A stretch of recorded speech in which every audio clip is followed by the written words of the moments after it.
Hi again, it's Schmitty from the Concentrate Fire Armada blog, and welcome to another of my tactics videos.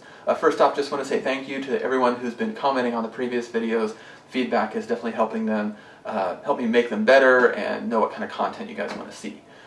Before we get into today's formation I want to talk about, I just got to say the Corellian conflict is awesome. If you haven't had the chance to play in a campaign yet, do so at your first opportunity, especially if you can get into a full one with 3 players aside.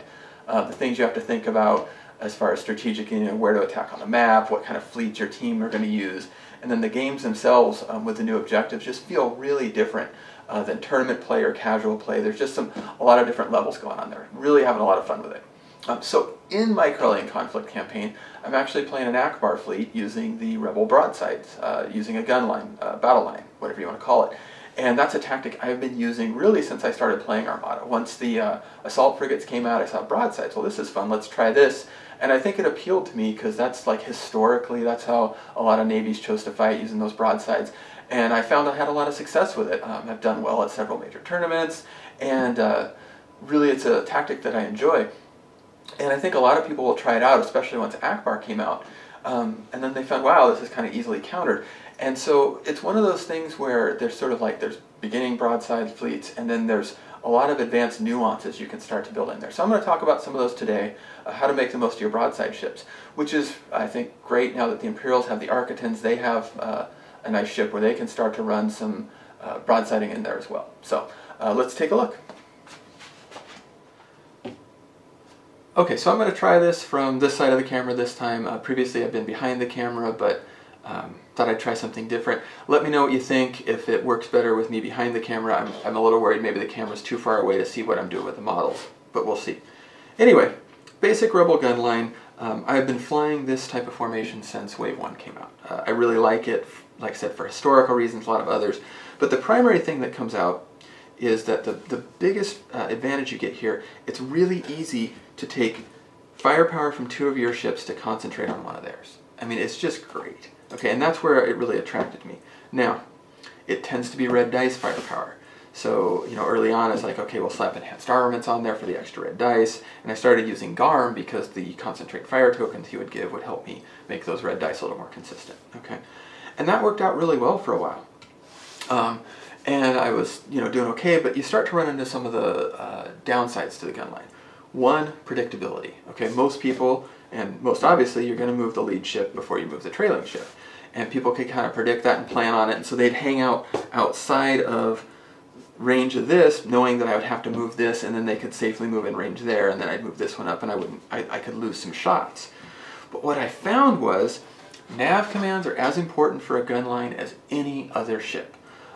You kind of have this impression that you're just going to move slowly forward, going pew pew pew out the sides, but nav commands are still hugely important. Because what I found was, if you have your ships just slightly offset, even with just a nav token, for the assault frigates at least, I could, if I'm moving at speed 2, I could bump this rear one up to speed 3 and jump it in front of the ship behind. And I would do that, and in tournaments it would just blow people's minds because they're like, they were expecting that lead ship to move first, and then I forced them to move into a bad spot. And I had multiple people tell me after games like, wow, I had no idea you could do that. And it was something I practiced and knew, and it worked out pretty well. But the other thing that ended up becoming really important for nav commands especially is, at least with, in Wave 1 stage with assault frigates, there just wasn't sometimes enough firepower to kill something like a Victory or another assault frigate that was flying past.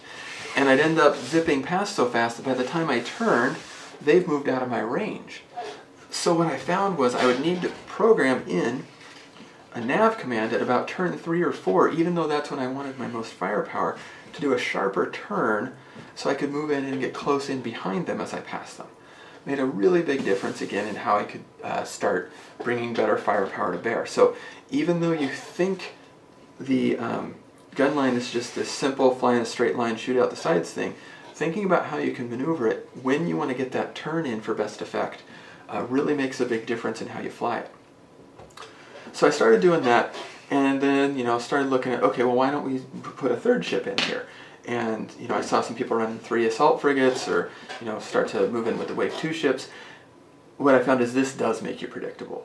You really do have to start thinking a lot more. It gets really, as long as you're in that straight line, you can coordinate that firepower. But as soon as you start turning, everything started to get messy and stuff getting in each other's way. I have never had much success running a 3-ship gun line. It's difficult to deploy because the deployment zone just really isn't deep enough to start in a line unless you're flying straight across your own table edge, and I found it was more trouble than it was worth. So for myself, I generally just run a 2-ship gun line. Now, I don't run a 2-ship fleet. I'll run like a 4 or 5-ship fleet with a 2-ship gun line in it, and then I've got other ships doing other things. Okay, so the 2-ship gun line works pretty well.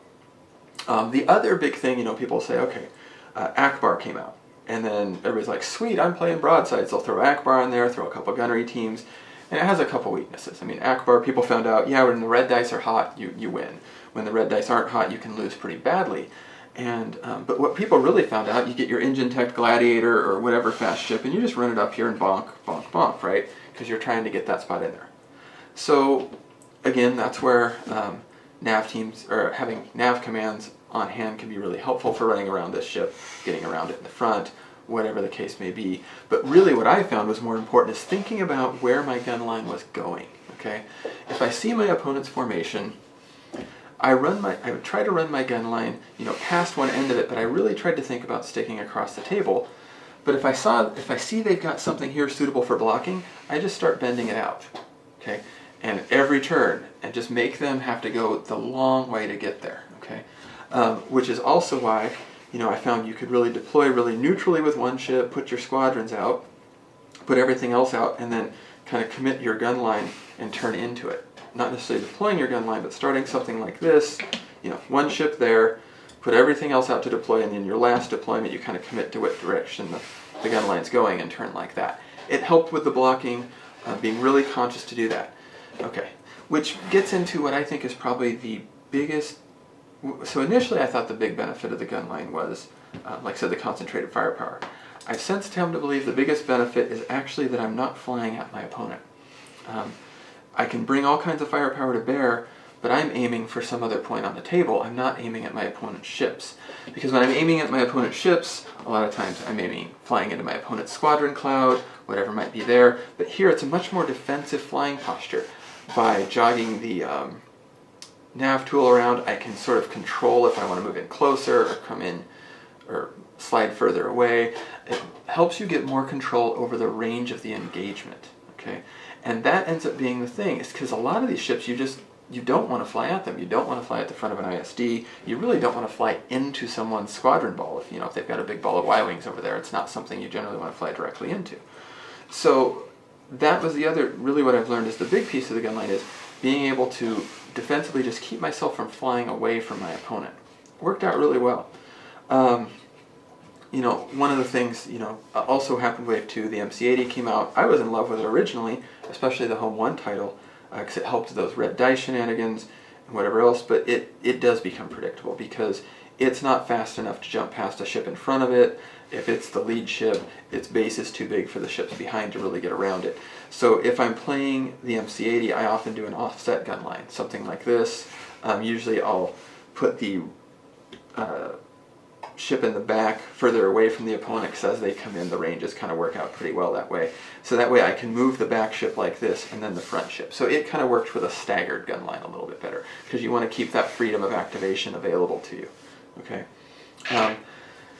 When I went to Gen Con this year, my gun line was made out of an assault frigate and an MC-30 Scout. Now the MC-30 Scout isn't as commonly seen in gunline formations. A lot of people take their MC-30s, load them up with assault protons and ordnance experts, and fling them at your opponent. Well, I actually threw gunnery teams on mine and turbo laser reroute circuits, and was able to chuck some nice consistent firepower. You lose a red dice compared to the assault frigate, but the TRCs made the dice much more consistent over here. The other thing that was kind of nice is it sort of has this no-fly zone to it. People don't want to crash in close to that MC-30 because it does have those black dice to boost its firepower at close range. Also, it being a small ship, much easier for the trailing ship to fly around it when you need to do things like that. Harder to block because, again, if you're not careful and you do get caught in the narrower, or aren't able to get entirely inside the narrower front arc of that MC-30, you're going to catch that side arc and not be happy with life. It's also able to maneuver around things a little bit better. So it's not always the right ship, but it does. If you don't need the squadron commands, it does work pretty well there as well. Okay. So the thing that I found other things I found with gun lines, I like to fly them straight across the table. Okay, not straight, but I like to fly them that way. As a general rule, like if I can, if my opponent's just playing some sort of line abreast, I aim for one side and fly towards it. And I always fly, if you've got the choice between these, fly towards this fast side, okay, and go there.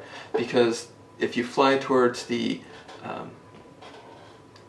less maneuverable side, that maneuverable ship's just going to make it to you anyway. So flying towards the maneuverable ships takes away some of their advantage and makes it harder on the bigger ships to get there. But I would fly through here.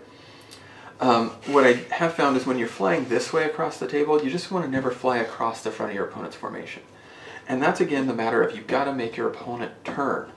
You've got a gun line, okay? You don't have to fly straight at your opponent to bring your firepower to bear. In fact, you're flying not at your opponent for defensive measures.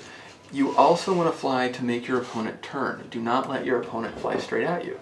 Now, why? It's just more work for them. And the more work they have to do, the more they have to think about, the easier your life's going to be. So fly in such a way your opponent's going to have to turn to follow you. Follow your gun line. It's really hard for them to get all the way around the back unless they're very fast. And you can just keep turning around that way. Okay. So you want to don't fly just in front of a formation like this. You're going to lose that exchange. You're also not making it any harder on your opponent. That was actually one of the mistakes I made at Gen Con this year. I chose to go the wrong direction in one of my games. So you've got that going on. Now, other ships, right? So I'm talking about a 2-ship gun line. Well, what do you do with your other ships? I have run both corvettes and flotillas as sort of hanging out by the formation. I had a TRC corvettes I've run here. I've run a flotilla here with like Tor and Far and CommsNet to hand out tokens. You can run it on this side and it just sort of sits there. It's an easy free extra activation and it can kind of do things. You can actually run a flotilla here on the inside, block ships, or make it a little harder for ships and squadrons to get in close to your main shooters. Just kind of be annoying. It's probably going to die, but you can put it there. But one of the things I really found I liked is running what I call a trailer. Nebs work great for that. Okay. What I found at one point was, especially if I played another gun line, we'd just fly past each other and not do enough damage to kill each other. So I started deploying a trailer here off to the side, and a good ways, and I'd turn and bring it in and kind of fly it up the middle of the table. And then as my gun line got here, it could move in behind my line, it could move in the middle. If somebody tried to get in front of me, it could move up there and engage them. But it allowed me to have something that anything sneaking past my gun line anywhere, I could move and engage it. And Salvation was just a brilliant ship for that. Could bring it some great firepower to bear. I'm using that right now in my Corellian conflict fleet. But I called that the trailer. I've written a few articles about it on my blog if you're curious why that tactic would work. You can use corvettes as kind of skirmishers. I've done a thing like this. My gun line goes this way and I take a corvette and just run it this way along there. And if they turn into my corvette, it can fly in and flank. That works pretty well. Lots of different options, things you can do. Yeah, and if you're playing against a gun line, I mean, I've talked about some of the things to try to do, get out in front of it if they'll let you. If they won't, slow down, get them to turn away from you, come in from their back. Just don't feed them ships piecemeal. The gun lines win when ships come at them piecemeal. We'll talk a little bit about squadrons. I tend to keep my squadrons when I'm playing a gun line very close to my ships. I just sort of run them in here like a defensive screen. And what I use them as is they are anti-ship firepower. I want them to kill ships, but I know with my gun line, especially if I'm playing Akbar, I have better long-range firepower than my opponent, most likely, but the way I'm playing it. So I'm using these. Anything that comes crashing in, they're going to hit them. It's nice because I don't necessarily need squadron commands for that. Also, if my opponent moves their squadrons up to engage, they're doing so in range of my anti-squadron firepower, where I can shoot into there and support my squadrons. Yeah. Anyway, so those are some of the things I've learned about flying gun lines. I really like them, just because I think it makes for a different kind of play than just lining up and flying straight at my opponent, which you will rarely catching me do in a game of Armada. Alright, well hey, I hope you found that discussion on gun lines useful, gave you some things to think about. There are, I think, a lot of subtleties to playing a gun line. It seems like a really simple formation, but there's a lot that goes into it. The biggest thing with the gun line, echelon, any of the other formations I end up discussing on here, sit down and practice them. See what you can do for your first couple turns of maneuver. I think you'll be surprised how flexible those formations can be. The gun line does not have to be this slow-moving, straightforward thing. And you can use that tactical flexibility there to really give your opponents problems. one of the things I love about the gun line. It's something my opponent has to react to. I drop that down on the table and they've got to think about, okay, how am I going to approach it? How am I going to counter it? I know I can't just fly into the side of it. So that really, really helps. So it's a nice piece that flows in there, and you can fly it defensively, you can fly it offensively. It works great as first player, second player, however you want to do it. But think about what you want to do with your extra ships. Think about how you want to deploy that. Plan that out a little bit, and then I think you can start to see there really is even though it seems like this rigid line, there's a ton of tactical flexibility and further options to explore. Anyway, thanks again for watching. Hope you enjoyed it, and please leave a comment on my blog and the forums. Let me know what you think.